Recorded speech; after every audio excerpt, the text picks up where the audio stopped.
You're in the CNN Newsroom. Hi, everyone. I'm Jessica Dean here in New York. We begin this hour with day 7 of the investigation into the disappearance of Nancy Guthrie, mother of Today's Show host Savannah Guthrie. The 84-year-old went missing from her home near Tucson, Arizona last weekend. And tonight, there are still no suspects officially connected to the case, publicly connected to the case. Authorities were back at her home Friday night, where CNN captured a blue car being towed away from the area. The FBI also looking into a message sent to a local news station, KOLD, that is said to contain sensitive information. The FBI also placing these digital billboards with Guthrie's photo and information in nearby states, and that number to call, 1-800-CALL-FBI, a $50,000 reward for information leading to her whereabouts. CNN senior correspondent Ed Lavandera is there on the ground in Pima County. He's been there now for some time. He joins us with the latest. And Ed, as you said last hour, it is slow going there with this investigation.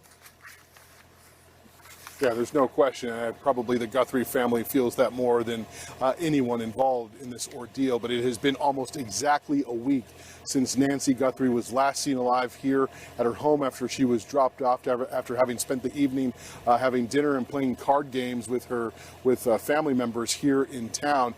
And then it was around 1:45 to 2:30 a.m.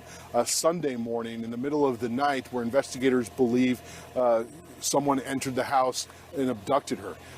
And that search didn't start until noon on Sunday last weekend. And now here we are Saturday afternoon, and still no clear indication as to where she might be. As you mentioned, investigative efforts continue, and we've been able to track some of that with investigators coming back here to the neighborhood, going back to the property. That has happened several times this week. They've been on the rooftop. They've been putting down evidence markers. They've also, Jessica, been talking and recanvassing the surrounding areas around her home and talking to neighbors about whether or not they've seen anybody suspicious or suspicious vehicles, asking people to look again through their home camera systems on the chance that some little bit of clue might have been captured on those video cameras.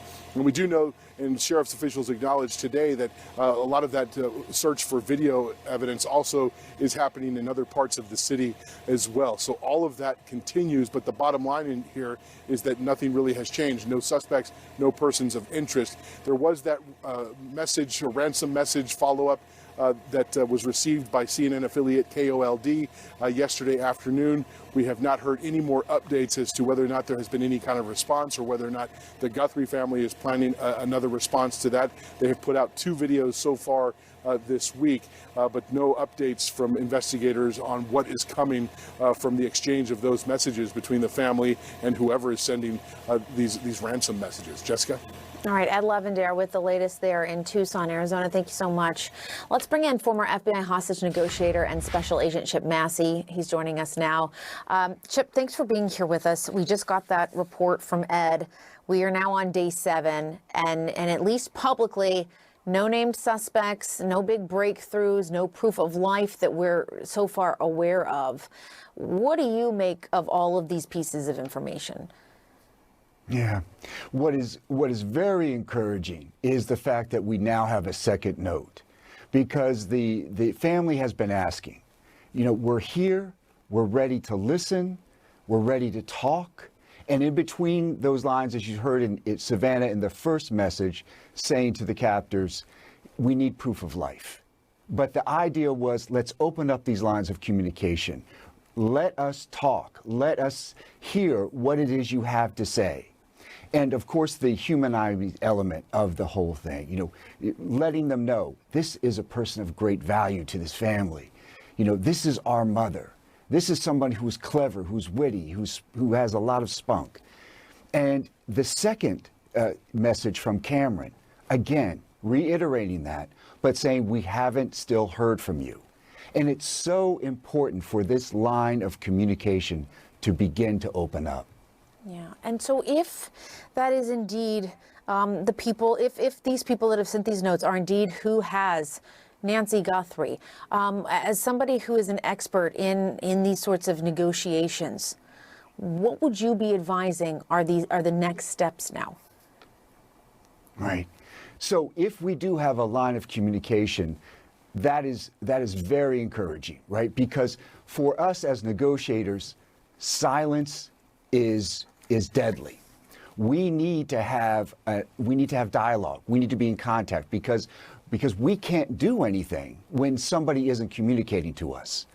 So our next step in this with the family, whether the family is handling negotiations or it's going to be other officials, the idea here is to expand what is currently present. In other words, I'm sure the captors, when they plotted, they thought this was going to be our payday. This was going to be our easy money. We're going to be done right after this. But we're in, like we say, so many days later. I'm guessing they didn't bargain on this. I'm guessing that the signs of struggle that we saw evident outside the house, they didn't bargain for that either. So now with all these days gone by, their world starts to get smaller.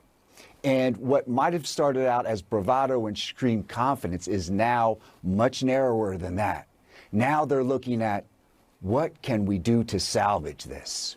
So this is when negotiation is so critical. This is when the lines of communication have to open up so that these people can start to hear other alternatives to what they're currently looking at and facing. And when you say you don't think they bargained for this, are you talking about just how big this story has gotten, that the president has now commented on this, the FBI is now involved? Is that what you mean? I think that's certainly an element, but I think they would have known that given that this involved celebrity, that there was going to be a national response. But more to this is that it's more than that they bargained for, in that did they anticipate that there was going to be a struggle? I don't know. It seems like if this was planned so well, why would we see these signs of intense struggle? So, and again, why don't we have a proof of life? If they're so sophisticated about their communication methods and trying to keep it all secret, why haven't we seen that proof of life? So more than they bargained for probably in the duration of this, and more than they bargained for in the intensity of what they're feeling right now.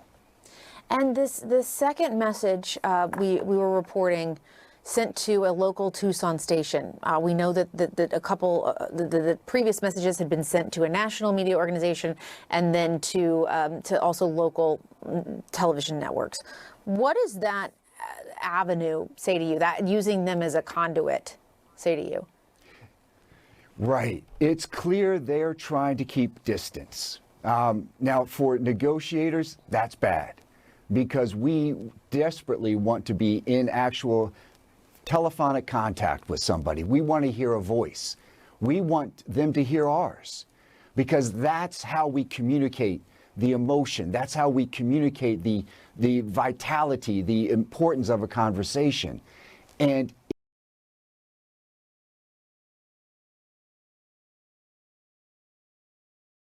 going through some ups and downs, to be sure. They're going through this cycle. It's not just one even feeling for them either. So the people that are on the scene need to take measure of that, and we again need to open up those lines of communication, because it's strange enough is that as the captors' world starts to close in, and perhaps they might be feeling that now, they need somebody to offer them a lifeline. They need somebody to say to them, it doesn't have to go this direction. There are other ways, there are other solutions. Let's talk. All right, Chip Massey, and I think if we can just put up again that billboard, that information, if you know anything about the disappearance of Nancy Guthrie, 1-800-CALL-FBI. There's now a $50,000 reward. There it is right there if you happen to have any information. Chip, thank you for your time. We really appreciate it.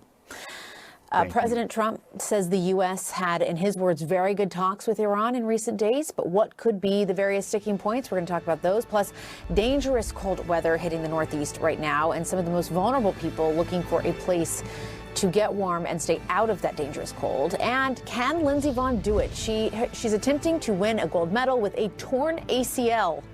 We're going to talk with one of these. Don't use if allergic to Cosentyx.